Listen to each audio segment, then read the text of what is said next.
the song doesn't sound so wicked and it looks so cool. The B-boys rockin' and the B-boys rule. Dance and sing is the way that you move. Gotta look so cool and very funky groove. It's in the music, yeah, yeah. Yeah, yeah, the B-boys are here. Nothing can beat it, yeah, yeah. The way that makes the day better, yeah, yeah. B-boys, B-boys, B-boys. Loving that music, yeah, yeah. We got the fun, B-boys, we got the fun. Today, I'm going to be reading a story about the three little bees. Their names were Billy, Bobby and Benny. Now, Lucy and Momo just begged me to listen to today's story. They just love fairy imagination. I'm ready. Are you ready? Fairy 1, Fairy 2, Fairy Imagination.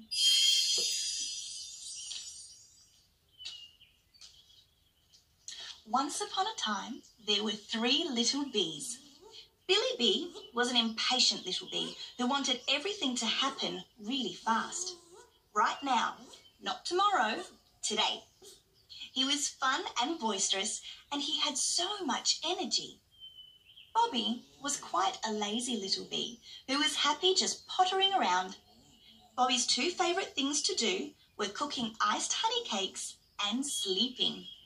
He liked to watch the beekeepers on BTV whenever he could. And Benny Bee was a busy bee. His brothers called him Goody Six Legs.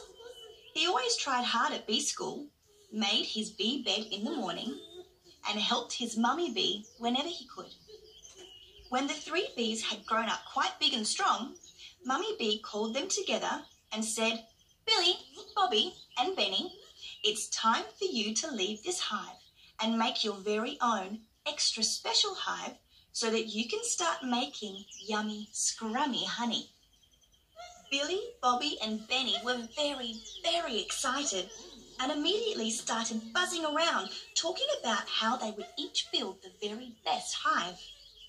"Remember," said Mummy Bee, "you need to build a really strong framework of wax cells to store your honey and pollen, and the best framework is a hexagon." Billy, Bobby and Benny looked at each other, then ran to a different part of their honeycomb wall. "Buzzy 1, Buzzy 2, called out Billy. "Buzzy 3, Buzzy 4, yelled Bobby. "Buzzy 5, Buzzy 6, cried Benny. "You're right, Mummy Bee. There are 6 sides to every wax cell." All three were amazed. They called out together, "Fan-fuzzy-tastic!" That afternoon, with a packed lunch and a special drink bottle full of honey, the three little bees flew outside the home that they had lived in all their lives, looking for a special place to build their very own hive. Billy, that very impatient little bee, quickly found his perfect spot and set about eating the honey so that he would turn it into wax to make his honeycomb hive. As he ate, he thought about what his mother had said, but shrugging his little bee shoulders, decided that a 6-sided cell would be really difficult. It would be much quicker to build his bee hive with square honeycombs. So that's what he did. Bobby, that rather lazy little bee, chose the first tree he came to. "That looks okay," he buzzed to himself. He landed on the little limb, leaned back and thought, "Before I start making my hive, I think I'll just enjoy this gorgeous sunshine and take a little nap." And in no time at all, he was giving little bee snores. Benny, who was secretly quite pleased when his brothers called him Goody Six Legs, buzzed around for a long time until he was sure he had found just the right place for his honeycomb. Then he set about planning the size and the shape and being a clever little bee. He spent a long time reading the instruction manual for beehives until he was sure he knew exactly what he was doing. After a day of impatient buzzing and building from Bobby, a lazy day doing not much at all by Billy, and a day of learning and patiently following instructions by Bobby, Mummy Bee came to look at their work. But, oh dear, something was not quite right. "Look, Mummy Bee, I finished first," said Billy Bee. And with fluttering wings and 6 legs all tapping in time, he led his Mummy Bee to see his work. But Billy's hive wasn't made of the normal 6-sided cells called hexagons, but with squares, because Billy thought that squares would be faster to build than hexagons. As Mummy Bee proudly looked at his work, a big gust of wind blew from the trees above, and it blew and it blew. And it blew Billy's honeycomb right out of the trees and over into the garden next door. Billy was so sad that little bee tears gathered in the corners of his eyes. "Oh no, you were right, Mummy Bee. I needed to build my honeycombs in a hexagon shape." Smiling sweetly, Mummy Bee nodded and said, "But you tried so hard. And you are wonderful, Billy Bee, and I love you all the way to the flower garden and back." And she gave Billy Bee a 6-legged hug. Next, Mummy Bee buzzed over to where Bobby Bee had chosen to make his hive. "Bobby Bee, oh Bobby Bee," called Mummy, and with a start, Bobby woke up with a smile on his face. "Hello, Mummy Bee. I was having a fabulous dream. I dreamt that I built the best hive ever," said Bobby Bee. But then he woke up completely and stopped smiling. "But I didn't build a hive at all, did I?" said Bobby. "I slept all afternoon and now I don't have anywhere to live." Little bee tears gathered in the corners of his eyes. Mummy Bee smiled sweetly at her lazy little bee and gave him a big hug too. "I love you all the way to the flower garden and back, my beautiful little Bobby Bee," she said. "And perhaps when you're a bit older, you'll feel more like a builder bee. Come on, let's go and see if Benny Bee has finished making his hive." So, Mummy Bee, Billy Bee and Bobby Bee buzzed over to the next tree and came across a gleaming, gorgeous beehive made of perfect hexagons. But Benny Bee was sitting sadly outside on the step of the hive, not looking very happy at all. "Benny Bee, you've made a gorgeous beehive." "Why are you looking so sad?" said Mummy Bee. "It is a gorgeous beehive, Mummy," Benny replied. "But it's so perfect and so quiet. I miss having loud and impatient Billy buzzing around, calling me Goody 6-legs. And I miss having quiet and lazy Bobby, who always made the best sweet nectar juice and iced honey cakes for afternoon tea. My home is perfect, but it's lonely." Well, Mummy Bee was a very wise bee, and she gave a little smile as she looked at her 3 bees. "It looks like we have a perfect solution," she said.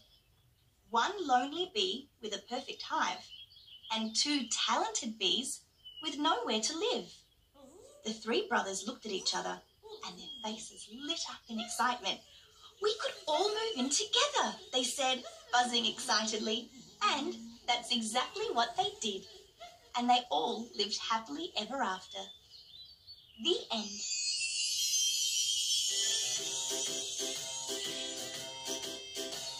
Oh, hello. Are you ready for today's fairy green tip?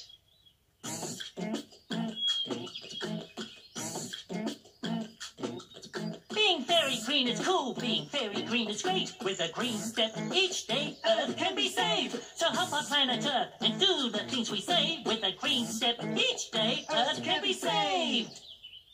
So what's the fairy green tip today, Barnaby? Today's fairy green tip is all about... Ooh, today's fairy green tip is all about the most important insects in the whole wide world, your world, and in Fairyland. Bees. That's right, Wizzy. Did you know that us bees are responsible for pollinating 1/3 of all the world's foods we eat? Oh, pollinating is a very hard word, Barnaby. Can you explain that, please? Yes, I can, Wizzy. Firstly, us worker bees fly around to flowers, crawl inside them, and sticky pollen gets stuck to our furry yellow legs. Really? Ooh, yuck. No, it's cool. And then we fly around to other flowers and spread the pollen all around the flower world. Oh, with Bang Barnaby. Quite amazing. Today's fairy green tip is to persuade the adults around you to plant bee-friendly gardens. Because us bees don't like all flowers. We like lavender, roses, and fruit blossoms. Fruit blossoms. And sunflowers and asters and fuchsias and hibiscus, and no chemicals in the plants. That doesn't make for good pollinating or yummy, scrummy honey. Oh, so remember our fairy green rhyme? With a green step each day, Earth can be saved.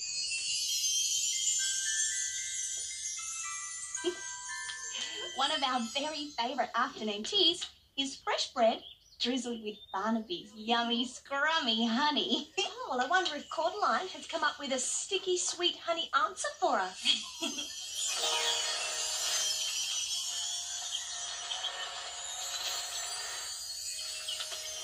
Fairy, hello. I'm Cordeline, the clever pixie, the pixie with all the answers. Let's see what needs answering today.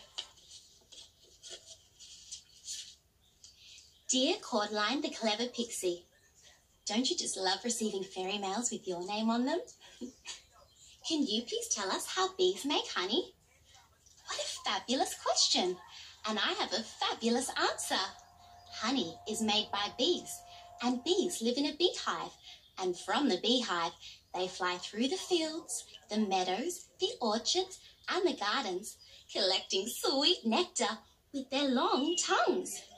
Did you know that every bee flight lasts about an hour, and a bee can visit between 50 to 100 flowers each flight? Wow! The bees then take the nectar back to the beehive, and they place it into empty six-sided boxes called cells.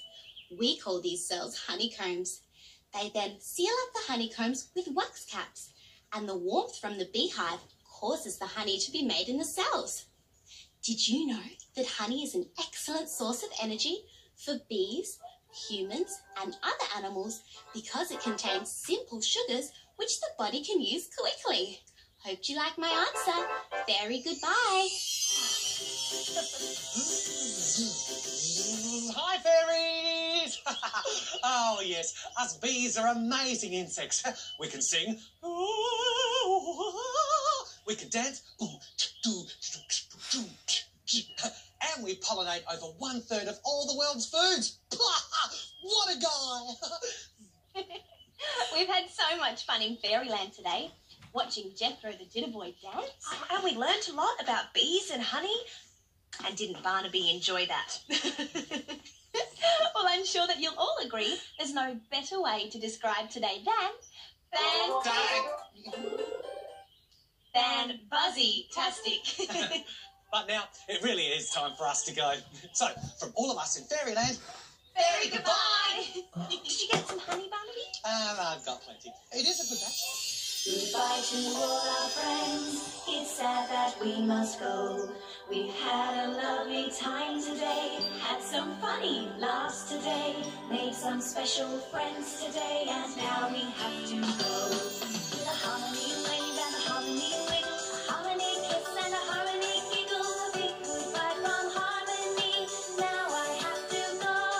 With a rhapsody wave and a rhapsody wiggle. A rhapsody kiss and a rhapsody giggle. A big goodbye from Rhapsody. Now I have to go. With a fairy wave and a fairy wiggle. A fairy kiss and a fairy giggle. A big goodbye from all of us. Now we have to go.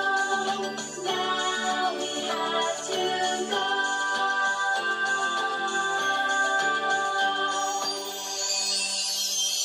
How to be a fairy-tastic friend.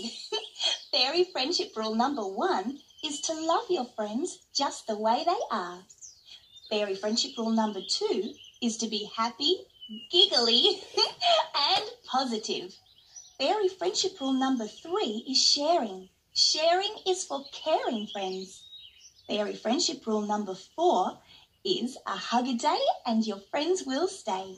And fairy friendship rule number 5 is to say sorry if you make mistakes and forgive your friends if they make mistakes. Fairy goodbye.